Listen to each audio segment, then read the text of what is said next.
Hello everyone, आप सबका स्वागत है रिपोर्टर रूममेट के एक और नए विदेशी सेगमेंट में, जहां मैं हूं आपका प्यारा पीजे। एंड भाई, जैसे हम जानते ही हैं कि कल की मूवी रिलीज हुई, सबको काफी पसंद आ रही है। एंड अब उसके बाद अगर हमें किसी एक्साइटेड मूवी का इंतजार है तो वो है डेडपूल एंड वुल्वरीन, जहां भाई एमसीयू जाना जाता है अपने विलन्स और हीरोज को नर्फ करने के लिए।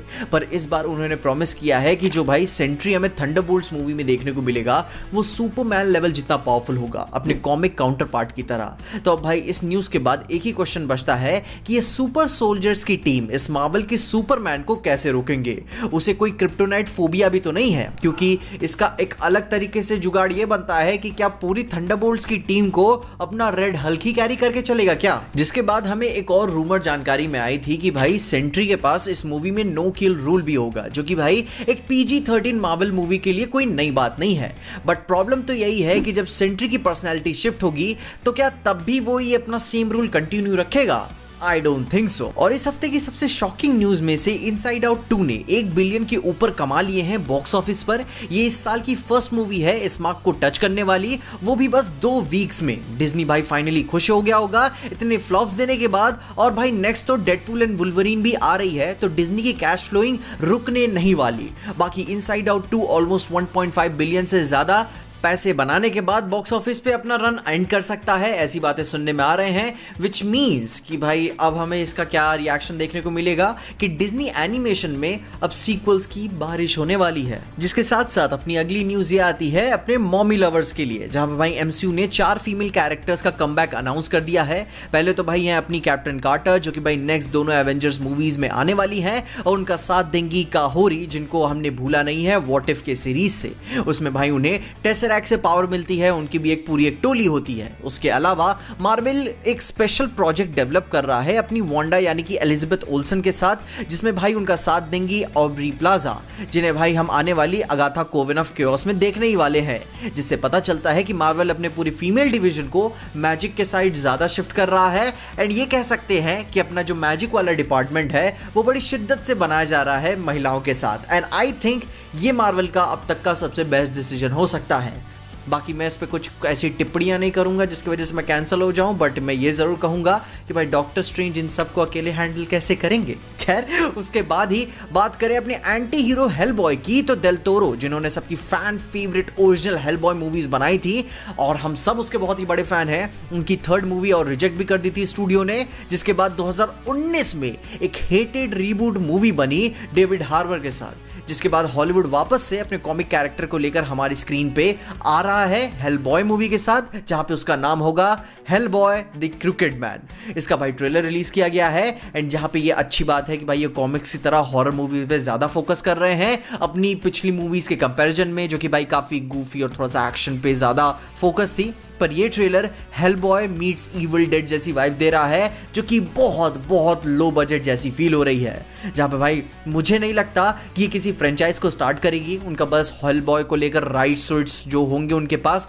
उनका कम से कम पैसे लगाकर पैसे कमाने वाली व्यवस्था लग रही है। बाकी देखते हैं, एज अ हॉरर फिल्म ही हॉरर सही, कम से कम अच्छी मिल जाए, मजा आए देखने पर। लेकिन उसी के साथ साथ मेरा दिल काफ़ी अंदर से छोटा भी हो गया है कि भाई हेलबॉय फ्रेंचाइज ऐसी भी चीज़ डिजर्व नहीं करती थी कि उसे इतने कम बजट में भी आप प्रेजेंट करो, जब पास्ट में आपने हमारे स्टैंडर्ड्स इतने बढ़ा दिए हैं। खैर, अब जो होना था सो हो गया। आ रही है हेलबॉय, मिस कैसे कर सकते हैं, हेलबॉय जो है अपना।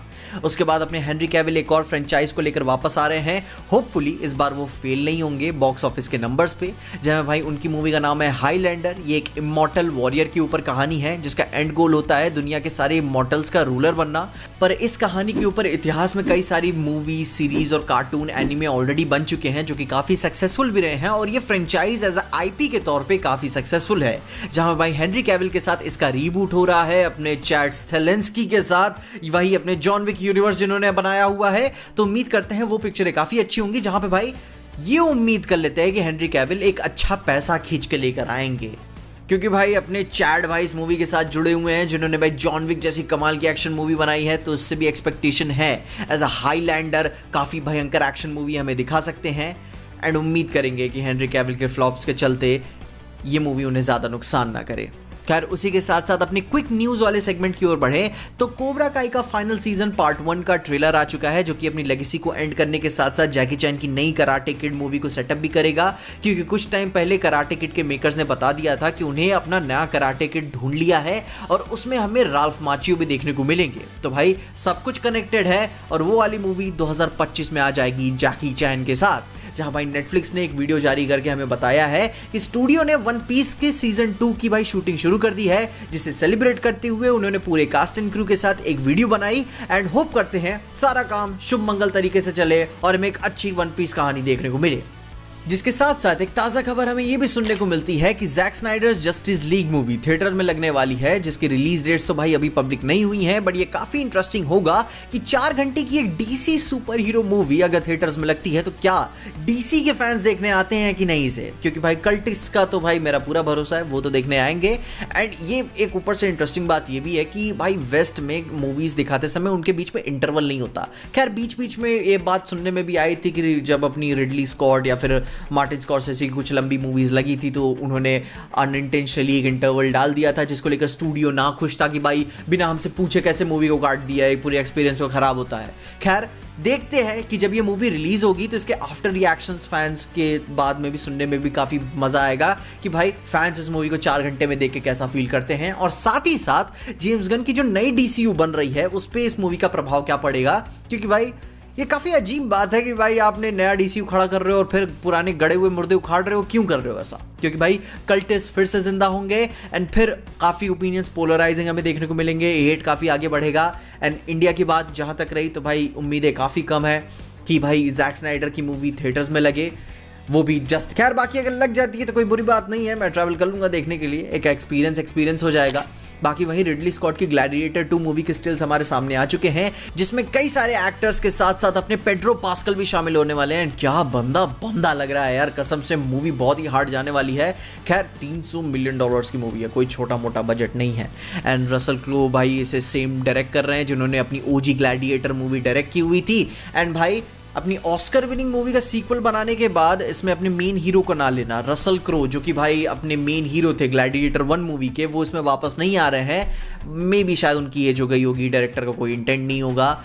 लेकिन भाई ये देखने लायक होगा कि भाई $300 मिलियन के बजट के साथ बन रही है, ओरिजिनल हीरो वापस नहीं आ रहा है और भाई ये ऑस्कर विनिंग मूवी है, तो भाई इसका सीक्वल बनाना काफी रिस्क वाली बात होती है। आई नो कि भाई रिडली स्कॉट काफी अच्छे डायरेक्टर हैं, बट फिर भी रिस्क तो रिस्क। जिसके साथ अपने अगली न्यूज की ओर बढ़े तो ड्रीम वर्क्स की पुस एंड बूट्स की भाई सीक्वल के सक्सेस के बाद यूनिवर्स को और एक्सपैंड करने वाले हैं ये अलग अलग तरीके से, जहां पे भाई श्रेक 5 तो अनाउंस कर ही दी है, जो कि भाई नेक्स्ट उनकी मूवी आने वाली है, और उसके बाद एक सोलो डोंकी की मूवी आने वाली है जिसमें उसकी ड्रैगन वाइफ भी होगी। काफी वाइल्ड जा रहे हैं भाई यार, लेकिन क्या मजा तो आती है। और उसी के साथ अपने निकोलस केज भाई अपनी पास्ट की मिस्टेक्स को मिटाने के चलते अब हर साल 6 मूवीज दे रहे हैं, वो भी बैंगर, जहां पे भाई इस बार वो एक किलर बने हुए हैं अपनी एक आने वाली हॉरर मूवी में जिसका नाम है लॉन्ग लेग्स, जिसे बोला तो जा रहा है कि ये इस डेकेड की सबसे स्केरी मूवी होने वाली है, जिसको रेटिंग्स भी ऑलमोस्ट 100% मिली है रॉटन टोमेटोज पे, जो कि भाई 12 जुलाई को ये मूवी आ जाएगी। एंड इस मूवी को ऑस्कर वर्दी भी बोला जा रहा है, जहां पे भाई देखते हैं कि अपने गोस्ट राइडर एक बड़े बिग बजट में ऐसे कमबैक कर पाते हैं, क्रिटिकली सही, लेकिन क्या वो कर पाते हैं। जिसके बाद अपने बैटमैन क्रेप क्रूसेडर का फाइनली ट्रेलर आ गया, और ये कहानी बैटमैन को उसके एकदम अर्ली डेज में दिखाएगी। भाई उसको गॉथम पे भरोसा नहीं है, गॉथम को उस पे भरोसा नहीं है, मगर फिर भी सबको उसकी ज़रूरत है। बट ट्विस्ट यहाँ पे ये है कि ये अपनी कहानी 1940s में सेट होने वाली है, और सीजन 1 आने से पहले सीजन 2 पर भी काम चालू हो चुका है, विच मीन्स का इनका काफ़ी बड़ा विजन है। जिसके बाद फाइनली ऑफिशियली ये बात कंफर्म कर दी गई है कि फैंटास्टिक फोर एक अल्टरनेट यूनिवर्स में सेट है। अब ये डन डील मामला है, एंड ये टाइमलाइन होगी 1960s की, एंड बेसिकली ये बिल्डअप कर रहे हैं सीक्रेट वॉर्स की कहानी की तरफ। जिसके बाद एक और फनी स्टोरी है कि एंथनी स्टार ने बोला है कि उनका एपिसोड 4 में जो कि उन्होंने बहुत ही बड़ा ब्लड बाथ किया था, वो उनका फेवरेट सीन्स में से एक है। उन्होंने बोला है कि ये सीन इसलिए इतना ज़्यादा फनी था उनके लिए, फन था कि भाई मैं स्क्रीन पर वो कर पा रहा था जो मैं रियल लाइफ में नहीं कर सकता, जहाँ पे भाई थोड़ा सा वियर्ड फीलिंग आती है कि गुरु करना क्या चाहते हैं वो तुम रियल लाइफ में।